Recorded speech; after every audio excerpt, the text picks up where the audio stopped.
Librairie présente Ouragan de Daniel Steele, lu par Fabienne Loriot.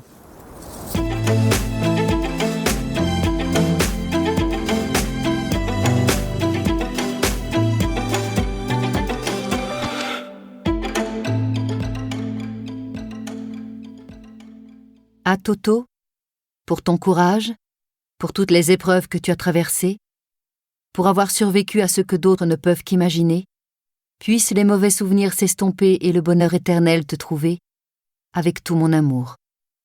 Et à tous mes enfants chéris, Bitty, Trevor, Todd, Nick, Sam, Vanessa, Max et Zara.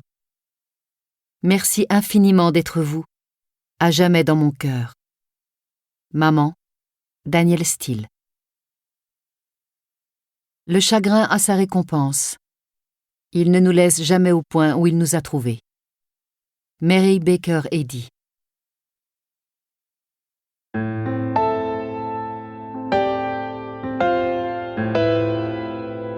Chapitre 1. Songeuse, Hélène Wharton étudiait les vêtements soigneusement disposés sur son lit en prévision de son voyage à New York. Organisée, méticuleuse et toujours impeccable, la jeune femme ne laissait jamais rien au hasard. En matière d'affaires comme de menus, de garde-robe ou d'agenda social, elle était précise dans tout ce qu'elle entreprenait. Cela lui garantissait une existence lisse, rangée, prévisible, laissant peu de place aux mauvaises surprises.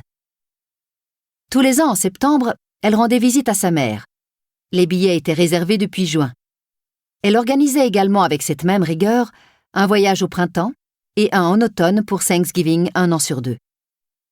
Cette fois-ci, cependant, une raison tout autre que la tradition motivait son périple. À Londres, Hélène dirigeait une société de décoration d'intérieur très réputée qui comptait des clients dans les plus grandes villes d'Europe. Avec l'aide de ses 3 assistantes et d'une color designer, elle composait des univers uniques mettant en scène les plus beaux tissus et le mobilier le plus recherché afin de s'adapter au mode de vie et aux besoins de chacun. Le tout dans des palettes de couleurs originales et novatrices. Ses services coûtaient une fortune, mais elle assumait. Pourquoi s'en serait-elle privée? Après tout, avec sa réputation, ses grands prix de décoration et les couvertures des magazines qui lui étaient consacrés, elle le méritait amplement. Ses chantiers étaient toujours terminés en temps et en heure, une qualité rare dans son milieu, qui l'avait aidé à bâtir une solide réputation de fiabilité et avait largement contribué à son succès fulgurant. À l'entendre, Hélène était tombée dans la marmite de la décoration intérieure dès sa plus tendre enfance.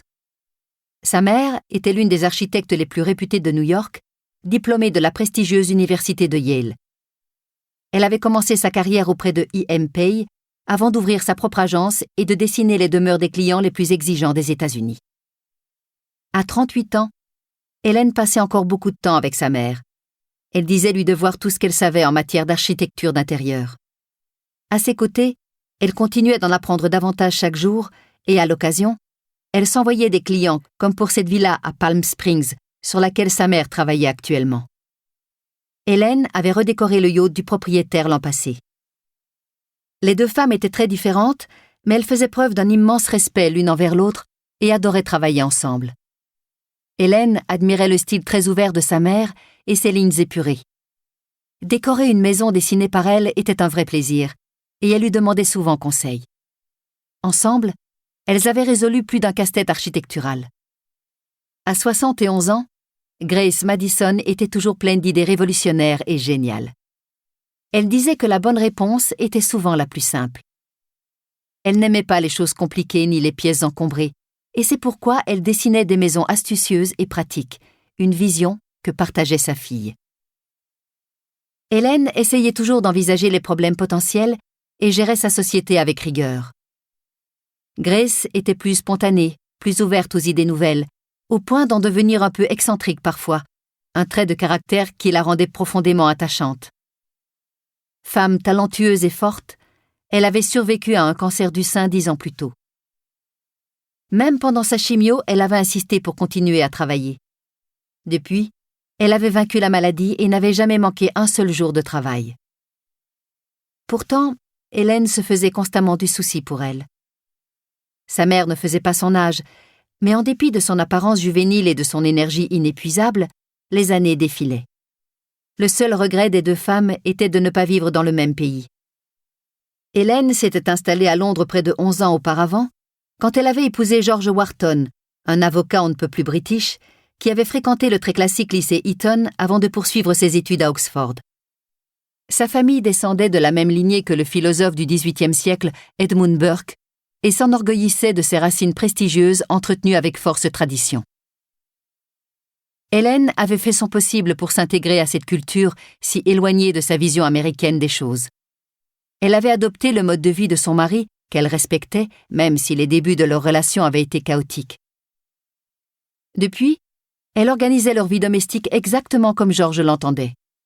Elle avait aimé apprendre à son contact les traditions anglaises et en avait d'ailleurs embrassé une grande partie. Mais la désinvolture new-yorkaise lui manquait parfois, ainsi que les habitudes de sa jeunesse. Elle était si amoureuse au moment de leur mariage qu'elle avait volontiers abandonné tout son univers pour George. Et au cours des 10 années suivantes, les goûts de son époux étaient tout naturellement devenus les siens. Les parents d'Hélène avaient divorcé alors qu'elle terminait ses études. La nouvelle avait d'autant plus été un choc pour elle qu'ils s'étaient toujours bien entendus. Pourtant, ils y pensaient depuis plusieurs années, loin de se détester, au contraire. Ils n'avaient tout simplement plus rien en commun. Leur couple s'était essoufflé.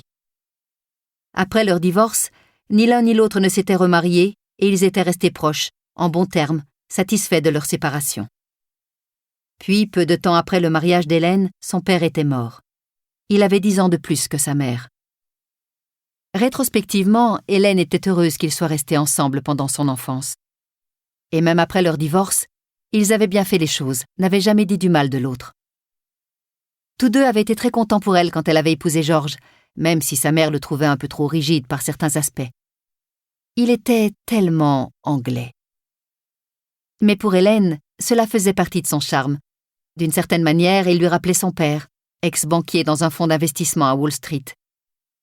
George était un homme calme, compétent et responsable. Des qualités qui faisaient de lui un très bon mari, à défaut de la faire rêver.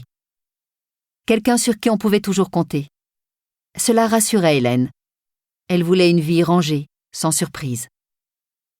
L'unique déception dans leur mariage, la seule qu'Hélène n'avait pu ni anticiper ni contrôler, c'était le fait qu'ils n'avaient pas d'enfant. Malgré leurs efforts considérables, leur tentative d'avoir un bébé demeurait infructueuse.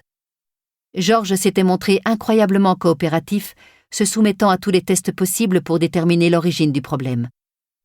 Rapidement, ils avaient découvert que cela ne venait pas de lui. Hélène aussi avait passé une série d'examens et avait tenté la fécondation in vitro 10 fois en 4 ans, sans résultat. Ils avaient vu 4 spécialistes différents, supposément meilleurs à chaque fois. Hélène était tombée enceinte 6 fois et avait fait autant de fausses couches malgré toutes ces précautions. D'après le dernier spécialiste consulté, nous espérons que vous avez apprécié cet aperçu.